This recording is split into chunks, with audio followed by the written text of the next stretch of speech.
On peut maintenant s'intéresser à l'intervention de deux gènes dans le phénotype. Et pour ça, on a intérêt à utiliser des croisements tests qu'on appelle aussi test cross. Comment ça fonctionne? Eh bien, historiquement, Mendel il croise des pois avec deux caractères différents qui sont la forme de la graine, est-ce qu'elle est lisse ou ridée, et la couleur de la graine, est-ce qu'elle est jaune ou verte. Et du coup, lorsqu'il croise des pois jaunes et lisses avec des pois verts et ridés, il obtient en génération F1 que des graines jaunes et lisses, ce qui veut dire que ces deux caractères sont les caractères dominants. Du coup, on utilise des conventions d'écriture avec grand J pour jaune, petit v qui est récessif pour verte, grand L pour lisse et petit r pour ridé. Du coup, le génotype des F1 est donc grand J petit v, le grand J est issu des premiers parents homozygotes et le petit v issu du deuxième, et pareil, lisse et ridé. Les phénotypes sont donc uniformes, jaune, lisse. Mais une fois qu'il est là, il va pouvoir répartir ces paires de chromosomes de façon complètement aléatoire lors de la méiose et associer le grand J avec le grand L, ou bien le grand J avec le petit r, ou bien prendre le petit v et l'associer au grand L et le petit v au petit r. Voici donc tous les gamètes, les génotypes des gamètes possibles de cette génération F1. On peut alors réaliser un échiquier de croisement, mais là, du coup, vous avez 4 possibilités pour le mâle, 4 possibilités pour la femelle, ce qui fait 16 possibilités en tout, et des statistiques difficiles à compter.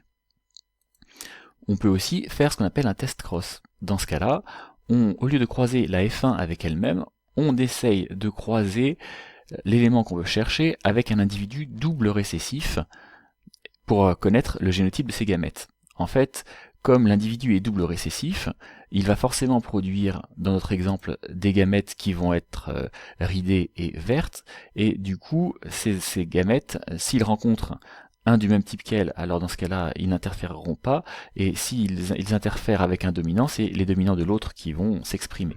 Donc, le premier parent étant double récessif, ces allèles n'interfèrent pas dans le phénotype de la descendance, qui n'exprime que les allèles du gamète de l'autre parent, celui dont on cherche à déterminer l'étude. On a alors directement accès au génotype des gamètes du parent testé. En reprenant l'exemple des pois de Mendel, jaune ou vert ridé, on a donc les génotypes possibles pour leurs gamètes, donc grand J grand L, grand J petit r, petit v grand L ou petit v petit r. Du coup, on le croise forcément avec le double récessif petit v petit r, et le phénotype de l'individu nous indique quel était le génotype du gamète porté par le premier individu F1. Ici, selon les proportions, si on obtient un quart, un quart, un quart, c'est donc qu'il y a eu répartition complètement au hasard entre jaune et lisse, et entre jaune et ridé, donc, ou entre vert et lisse et vert et ridé. Donc ces deux gènes sont indépendants l'un de l'autre, ils sont portés par deux chromosomes différents.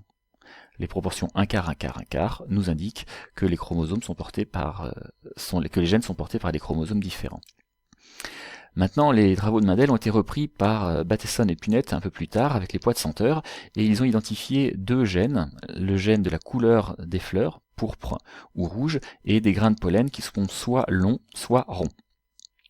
Là, du coup, la génération F1 obtenue en croisant des fleurs pourpres, grains de pollen longs avec le génotype dominant, la génération F1 ayant ces caractères-là, c'est bien fleur pourpre qui est dominant et pollen long par rapport à pollen rond et fleurs rouges. Voici le génotype de la génération F1.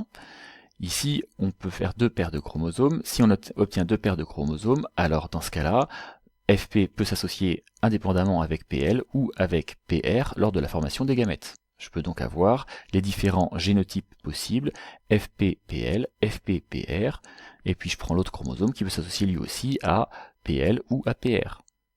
Du coup, normalement, on devrait obtenir les phénotypes des descendants exactement comme les génotypes qu'on a imaginés, c'est-à-dire un quart, un quart, un quart. Or, lorsqu'on compte, eh bien, on obtient presque uniquement des phénotypes de type PL avec fleurs pourpres ou fleurs rouges avec pollen rond. Tout se passe comme si en fait on avait 50-50 dans les proportions et qu'on ne pouvait pas dissocier fleurs pourpres et pollen long de fleurs rouges avec pollen rond. Du coup, la seule possibilité, c'est non pas d'écrire le génotype avec deux paires de chromosomes, mais bien avec une seule paire de chromosomes, et ces deux caractères-là sont liés et se déplacent ensemble. Lors de la méiose, ce chromosome portant ces deux caractères, ces deux gènes, va migrer soit d'un côté soit de l'autre, donnant 50-50, des gamètes qui sont fleurs pourpres, pollen long, ou des gamètes qui sont fleurs rouges, pollen rond. Du coup, on définit des gènes liés quand ils sont sur les mêmes chromosomes et des gènes indépendants quand ils sont sur des paires de chromosomes différents. Et le test CROST pourra aboutir soit à des proportions 50-50, comme les grands-parents, soit un quart, un quart, un quart, avec la moitié comme les grands-parents et un quart de caractères recombinés qui n'existaient pas chez les grands-parents. Par exemple, dans notre exemple, une fleur à fleur pourpre avec un pollen rond. Voilà.